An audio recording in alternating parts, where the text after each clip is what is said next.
সুপ্রিয় শিক্ষার্থীরা, তোমরা কেমন আছো? আশা করি আল্লাহ তাআলার রহমতে তোমরা সবাই ভালো আছো। আমি শেখ তানজিলুল হক, রসুলপুর মাধ্যমিক বিদ্যালয়ের অনলাইন ক্লাস থেকে তোমাদেরকে স্বাগত জানাচ্ছি। Welcome all of you to join the Rasulpur secondary class. প্রিয় শিক্ষার্থী, আজকে তোমাদের সামনে উপস্থাপন করব ন্যারেশন বা স্পিচ গ্রামার। ন্যারেশন বা স্পিচ গ্রামারটি মূলত অষ্টম শ্রেণী থেকে শুরু হয় এবং এটা অষ্টম, নবম, দশম এবং ইন্টারমিডিয়েট লেভেল পর্যন্ত এর পরিধি বা ব্যাপ্তি। সো তোমরা যদি ক্লাসটা উপভোগ করো খুবই মন দিয়ে এবং চেষ্টা করবে ক্লাসটাকে এনজয় করার জন্য, আমি অ্যাডভাইস দেবো তোমরা you will take the pen and খাতা or others materials to write down, to note down the important tips. It will be helpful for you better preparation. So dear students, আর সময় নষ্ট না করে আমরা মূল টপিকে চলে যাচ্ছি। ন্যারেশন আমাদের আছে অষ্টম শ্রেণীতে এবং আমাদের যে অষ্টম শ্রেণীতে ন্যারেশন পড়ে সেটা পড়ে প্যাসেজ ন্যারেশন।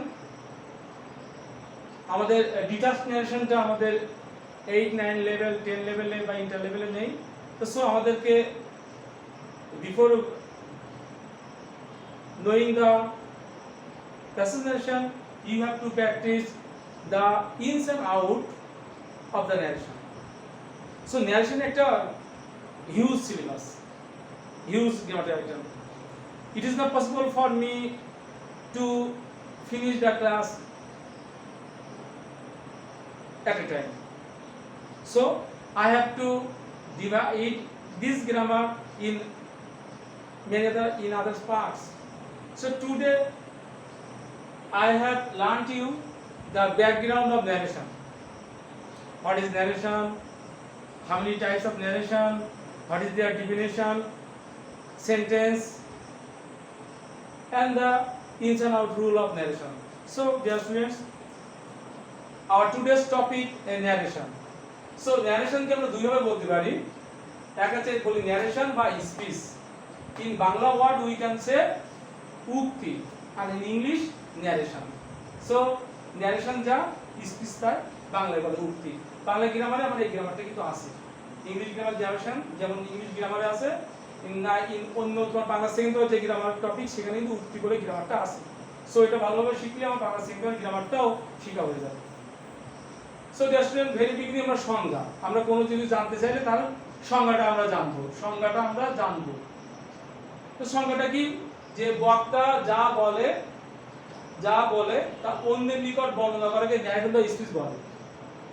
বক্তা যেটা বলবে, বক্তা যেটা যা বলে তা অন্যের নিকট বর্ণনা করাকে ন্যারেশন বা স্পিচ বলে। বক্তার বক্তব্যকে দুই ভাবে বর্ণনা করা যায় ডিয়ার স্টুডেন্টস। কয় ভাগে বর্ণনা করা যায়? হ্যাঁ, থ্যাংক ইউ, দুই ভাগে। One is direct speech, the direct narration, and the other is indirect speech or indirect narration. So narration are two types. One is direct and the other is indirect. So what is the definition of direct narration? বক্তার কোনো কথা পরিবর্তন না করে হুবহু অন্যের নিকট বর্ণনা করা হলে তাকে ডিরেক্ট ন্যারেশন বলে। আমি আবার রিপিট করি ডিয়ার স্টুডেন্টস, যে ডিরেক্ট ন্যারেশন বক্তার কোনো কথা পরিবর্তন না করে হুবহু অন্যের নিকট বর্ণনা করা হলে, অন্যের নিকট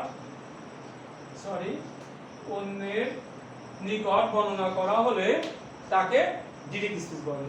হি সেড টু মি, সে আমাকে বলল, আই অ্যাম ইল, সে আমাকে বলল যে আমি অসুস্থ। তাহলে আমি অসুস্থ এটা কে বলছে? সে বলছে, সেটা তুলে ধরছে অন্যের কাছে। ইনডাইরেক্ট স্পিচে আমরা দেখতে পাই যে বক্তার কথা পরিবর্তন করে, এবার বক্তার কথা আগে পরিবর্তন হয়নি, বাট দিস টাইম বক্তার কথা পরিবর্তন করে পরোক্ষভাবে অন্যের নিকট বর্ণনা করা হলে তাকে ইনডাইরেক্ট স্পিচ বলে। প্রত্যক্ষ ছিল যে বক্তার কোনো কথা পরিবর্তন না করে হুবহু অন্যের নিকট বর্ণনা করা হয়, আর ইনডাইরেক্ট হচ্ছে পরোক্ষ হচ্ছে বক্তার কথা পরিবর্তন করে পরোক্ষভাবে অন্যের নিকট বর্ণনা করা হয়, তাকে ইনডাইরেক্ট ন্যারেশন বলে বা ইনডাইরেক্ট স্পিচ বলে। He told me that he was ill, সে বলল যে সে অসুস্থ। So dear student, this is the background of narration.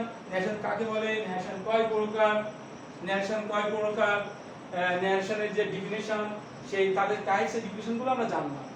এবার ডিয়ার স্টুডেন্ট, ন্যারেশন করতে গেলে আমাদের কি কি লাগবে সেই বিষয়গুলো আমরা প্রাথমিক ধারণা নেব dear student.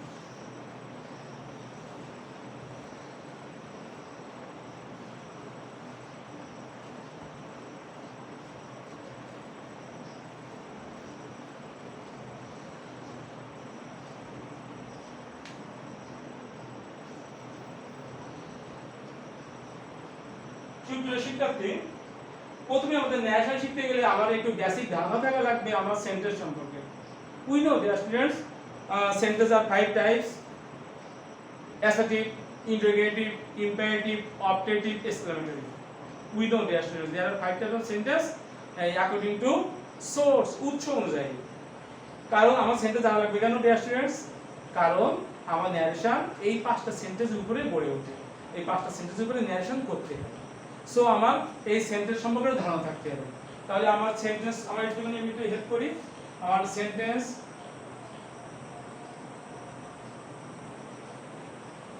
assertive sentence,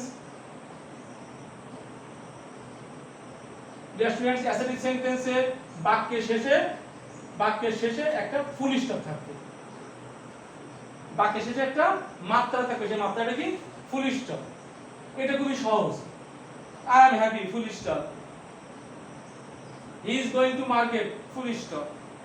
So একটা সেট চিহ্ন থাকবে, সেটা ফুল স্টপ। এটা দেখে আমি বলবো assertive sentence. Assertive sentence, dear students, assertive sentences are 2 types: one affirmative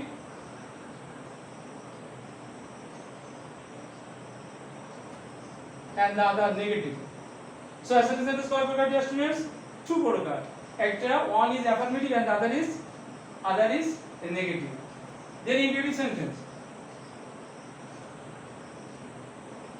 Dear students, interrogative sentence,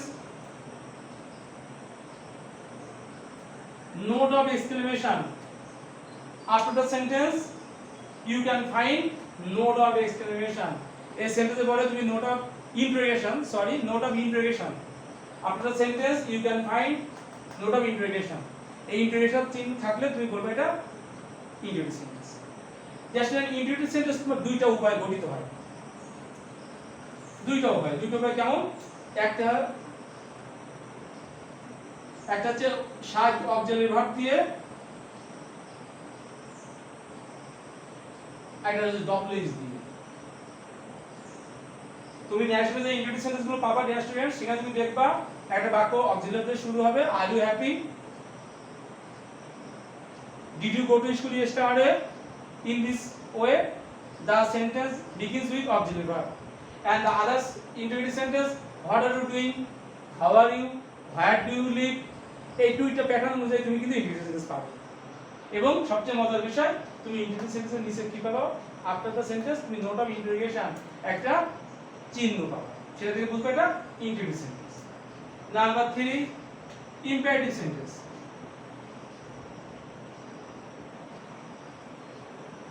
কি sentence dear students? Imperative sentence. Imperative sentence মানে কি? অনুজ্ঞাসূচক। অনুজ্ঞাসূচক মানে কি? যে সেন্টেন্স দ্বারা আদেশ নিষেধ অনুরোধ উপদেশ প্রকাশ করা হয়, সেটা হচ্ছে ইম্পারেটিভ সেন্টেন্স। মজার বিষয়, ইম্পারেটিভ সেন্টেন্স না সহজ বুদ্ধি, সাবজেক্ট থাকবে না। এই একটাই সেন্টেন্স আছে ডিয়ার স্টুডেন্টস, যে সেন্টেন্সে সাবজেক্ট থাকে না, ভার্ব দিয়ে শুরু হয়। সো কর্তা যদি না থাকে, তাহলে তুমি এটা ইজিলি আইডেন্টিফাই করতে পারবে ইম্পারেটিভ সেন্টেন্স, এবং সেখানে আদেশ নিষেধ অনুরোধ উপদেশ বোঝাবে। ইম্পারেটিভ সেন্টেন্স আর 2 টাইপস। ইম্পারেটিভ সেন্টেন্স 2 প্রকার, like assertive and interrogative. One is হাবোধক imperative and the other is নাবোধক imperative. হাবোধক imperative, do the work, কাজটি করো। নাবোধক imperative, do not do the work, কাজটি করো না। open your book, তোমার বই খোলো। do not open your book, তোমার বই খোলো না। So imperative are 2 types. Then optative.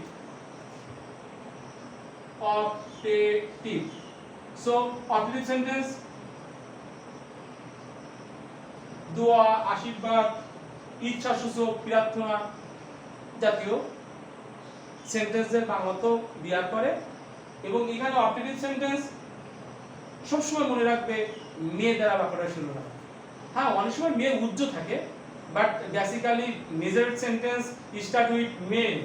তাহলে অপারেটিভ সেন্টেন্স এর নিয়ম কি শিখলাম? টিচার টিচার মেয়ে দ্বারা বাক্যটা শুরু হয়। May Allah bless you, may you be happy, may you get a plus. So may অনেক সময় মে নাও থাকতে পারে, যেমন long live our prime minister, আমাদের প্রধানমন্ত্রী দীর্ঘজীবী হোক। লং লিভ আওয়ার প্রেসিডেন্ট, আমাদের প্রেসিডেন্ট দীর্ঘজীবী হোক। সো এখানে মেয়ে উচ্চ থাকে, কিন্তু মেয়ে উচ্চ থাকলে তুমি বুঝে নেবে যে এটা তোমার দোয়া, আশীর্বাদ, প্রার্থনা বা ইচ্ছাসূচক বাক্য হচ্ছে। And the last exclamatory sentence. Exclamatory sentence. Exclamatory sentence. So what is exclamatory sentence? বিস্ময় সূচক। বিস্ময় সূচক মানে ডিয়ার স্টুডেন্টস আবেগ সূচক। মনের অজান্তে হঠাৎ আনন্দ, দুঃখ, বেদনা যেটা প্রকাশ পায় সেটা হচ্ছে exclamatory sentence। এই বাক্যগুলো তোমার মূলত তোমার note of exclamation, this kind of symbol you can find, তুমি দেখতে পাবে this kind of symbol after the sentence or very beginning of the sentence. You can find note of exclamation, and if you find the note of exclamation you can clearly identify it is an exclamatory sentence. I think dear students, in a short time I will help you to recognize the 5 types of sentence. Assertive বাক্যের শেষে full stop থাকবে। এটা assertive দুই প্রকার, affirmative, negative. Interrogative note of interrogation থাকবে। Interrogative দুইটা ভাবে গঠিত, একটা অবজেক্টিভ দিয়ে একটা ডব্লিউএস দিয়ে। Number 3 imperative. ইম্পারেটিভ হচ্ছে অনুবাদসূচক আদেশের সাথে অনুরোধ বোঝায়।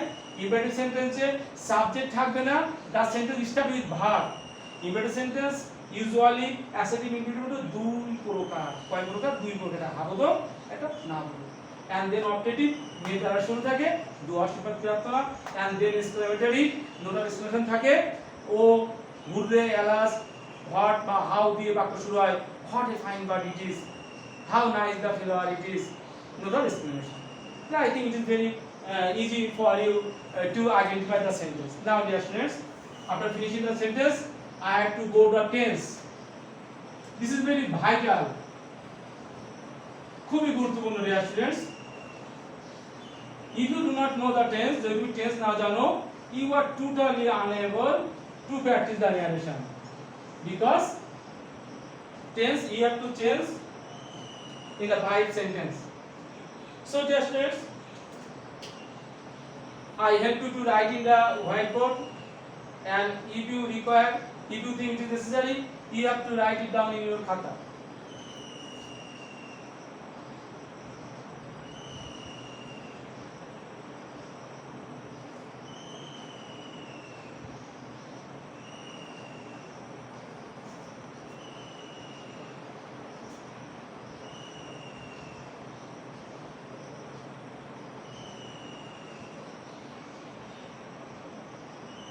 ডিয়ার স্টুডেন্টস, আমি লিখছি থাকলে হবে কি হবে dear students? Very beginning simple present থাকলে সিম্পল পাস্ট হবে। ডিয়ার স্টুডেন্টস, আমাদের বইতে আমরা যখন ন্যারেশনটা করি তখন যেহেতু আমাদের একটা আলাদা গ্রুপে টেস্ট করতে হয়, সাবজেক্ট প্লাস অ্যামেজার থাকলে আমাদের মধ্যে সাবজেক্ট প্লাস ওয়াজ হয়। এটা অনেকে প্রেজেন্ট ইন্ডিপেন্ডেন্টের মধ্যে ঢুকায়, কিন্তু ন্যারেশনে ঢুকানো যাবে না। তুমি এটা আলাদা করবে, সিম্পল প্রেজেন্ট বলবা যে সাবজেক্ট প্লাস অ্যামেজার থাকলে simple present, subject plus was থাকলে simple past. Next, present indefinite.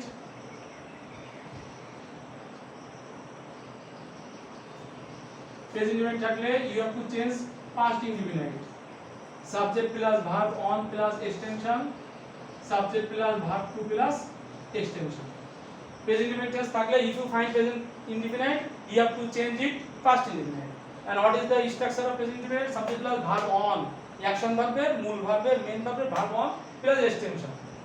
And past indefinite subject plus V2, V on থাকলে V2.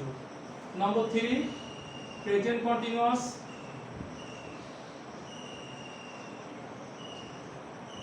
Present continuous, past continuous. If you find present continuous, you have to change it past continuous. And the structure of present continuous: subject plus am is are plus verb being. Subject plus was were plus verb ing. Present continuous, past continuous. Verb ing চলমান, continuous mean চলমান, so এখানে ING থাকবে। Subject plus am is are plus verb ing, subject plus was আর plus verb ing. Number 4 present perfect থাকলে past perfect. Subject plus have বা has plus V3, subject plus have plus V3 অথবা VQ, যেটা আমরা বলি students. Present perfect subject plus have plus VQ বা V3, ভার্বের 3 নম্বর form past participle form, and past perfect subject plus have plus V3। Number 5 present perfect continuous থাকলে past perfect continuous.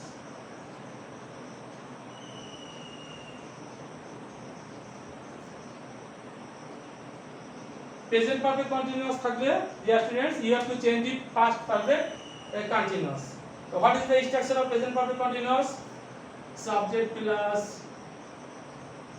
have been, has been plus verbing. Past perfect continuous subject plus have been plus verbing. Dear students, ছোট্ট একটা tips শিখে নাও। Continuous বললে তুমি ING করবে। Total আমরা জানি আমাদের 12টা ন্যারেশন আছে, এই 12টা আছে টেন্স আছে। এই 12টা টেন্সের মধ্যে 6টা টেন্স আছে কন্টিনিউয়াস, মানে present continuous, past continuous, future continuous, present perfect continuous, past perfect continuous, future perfect continuous. So we have got 6 continuous tense. তুমি মাথায় এটুকু রাখবা যে কন্টিনিউয়াস মানে চলমান, চলমান হলে ভার্বিং, চলমান হলে ভার্বের সাথে আইএনজি। এটুকু মনে রাখবা যে কন্টিনিউয়াস দেখলে ভার্বিং হবে। তো প্রেজেন্ট কন্টিনিউয়াস থাকলে past continuous, present perfect continuous থাকলে পাস্ট পারফেক্ট কন্টিনিউয়াস, কন্টিনিউয়াস দেখলে আমি ভার্বিং। সো এখানে পাঁচটা প্রেজেন্টেড, যে we have to go past.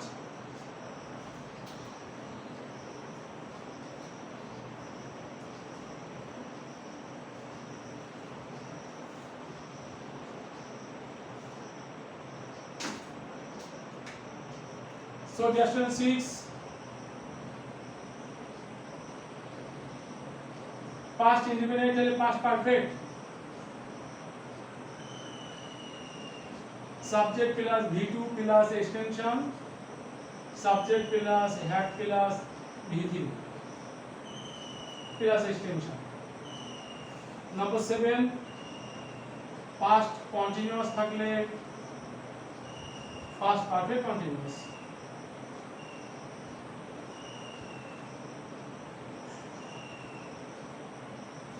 Subject plus was aware plus verbing, subject plus had been plus verbing. Number 8, past perfect no change. Past perfect no change মানে past perfect থাকলে past perfect আমরা করব। We know the rules. Subject plus had plus V3, subject plus had plus V3. Now dear students, future indefinite, future in the past form.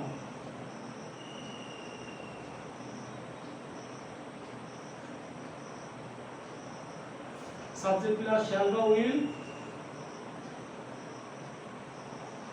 plus beyond plus extension, subject plus should বা would plus beyond plus extension. Now dear students, we have finished the nine tense. We have to finish the 9 tense, dear students, and you have to change it. You have to alternate it, the 9 tense while practicing narration. So narration করতে গেলে তোমাকে যে 9টা টেন্সের formation গঠন লিখে দিলাম, এটা তোমাকে মেমোরাইজ করতে হবে। আর memorize dear students, practice makes a man perfect. গাইতে গাইতে গায়েন, গাইতে গাইতে গায়েন। তুমি যত প্র্যাকটিস করবা তুমি একদিন সফল হবা। তুমি প্র্যাকটিস করবে না ডিয়ার স্টুডেন্টস, তুমি বিস্মৃতির অতল তলে তলে যাবে। সো ডিয়ার স্টুডেন্টস, 9টা টেন্স লিখলাম তার গঠন সহ। আমরা এই 9টা টেন্স ভালোভাবে করব। আজকে ন্যারেশনের যে আমি বলছিলাম তোমাদের ক্লাসের শুরুতে যে ন্যারেশন একটা হিউজ সিলেবাস। আজকে আমি যে সংজ্ঞা আলোচনা করলাম, সেন্টেন্স আইডেন্টিফাই এবং টেন্সের আইডেন্টিফাই করলাম। আজকে ন্যারেশনের এটা প্রথম পার্ট। সেকেন্ড পার্টের নেক্সট ক্লাসে নেক্সট ভিডিওতে আমি সেকেন্ড পার্ট নিয়ে আলোচনা করব, how to change the person, কীভাবে পার্সনের যে পরিবর্তন হয়। তারপরে আমরা এক একে যাবো অ্যাসার্টিভ সেন্টেন্সের নিয়ম, ইন্টিগ্রেটিভ সেন্টেন্সের নিয়ম, এইভাবে আমরা এক এক করে ধাবিত হব। আমরা আজকে এই পর্যন্ত। আশা করি তোমরা ক্লাসটা অনেকে এনজয় করছো এবং পরবর্তী ক্লাসে তোমরা যোগ দিবে আশা করি। ততদিন পর্যন্ত তোমরা সুস্থ থাকো। আল্লাহ হাফেজ।